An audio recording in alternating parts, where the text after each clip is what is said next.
Then there's foreign policy. South Korea's military tells NBC News that North Korea held a massive live-fire military exercise overnight.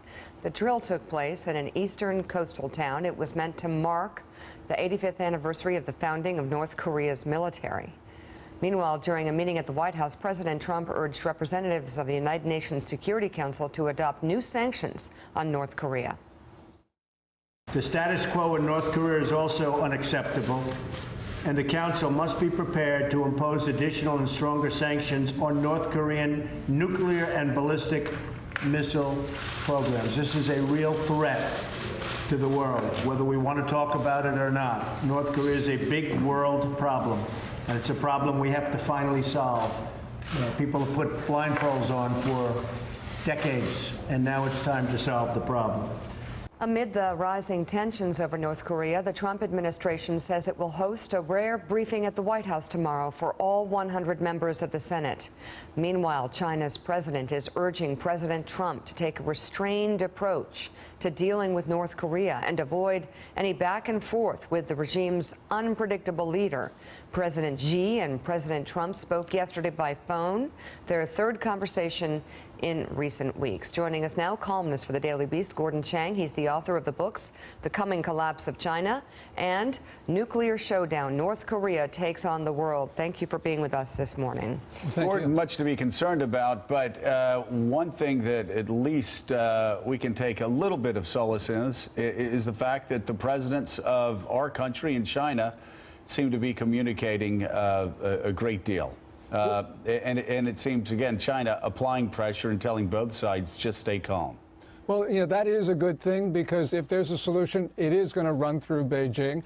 But China has actually done a number of things which have undercut the idea of their putting pressure on North Korea. So, for instance, on February 18th, they announced the ban on purchase of coal for the rest of the year. But in February, March, and April, there have been North Korean ships unloading coal in Chinese ports.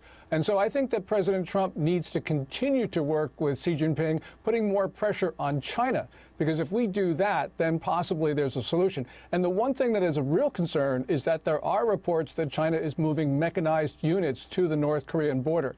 Now, mechanized units are not used to defend the Chinese border. They'd be used to go into North Korea. And there's a real sense that the North Korean regime right now is unstable, and that could change every calculus. So you hear the Chinese leader telling President Trump to be careful of too much back and forth. What is he getting at there, and is he concerned a little bit about the two interacting too much? Yeah, I think that what the Chinese are worried about is internal stability in North Korea. We've seen evidence, for instance, gas prices shooting up over 80% last week. That is an indication that the economy is not as good as it appears. And so you've got all these things, you put them together. It indicates that the regime is in a state of flux, which means that Kim Jong-un, the ruler there, could do things which would surprise us, because probably his threshold of risk is pretty low. And so that is, of course, going to change everything if the United States and China have to think about an imploding North Korea rather than a strong one. All right, Steve. Yeah, and Gordon, you mentioned that the North Korean regime is unstable, and that family has been running the country for so long, and it's so mysterious. Do you have any sense, if the regime were to fall somehow, what would come next? Is that a situation where it could get worse? Yes, that is definitely a situation where things could get worse, because the Chinese are going to probably drive south. The South Koreans are not going to want Beijing to control the northern half of the Korean peninsula. So we could very well see South Korea and the U.S. move north. Everyone wants to secure loose nuclear weapons. I think the Chinese also want to take Pyongyang because they want the archives. They do not want the world to know about their complicity with the North Korean regime and their support of the ballistic missile program there. So there's a lot of conflicting interests. And unfortunately, over the course of the last 5 or so years, China has not been willing to talk to the U.S. about what happens when North Korea falls apart. So this is really a big unknown, because there really haven't been those conversations that we need with Beijing in order to make sure the situation can be managed.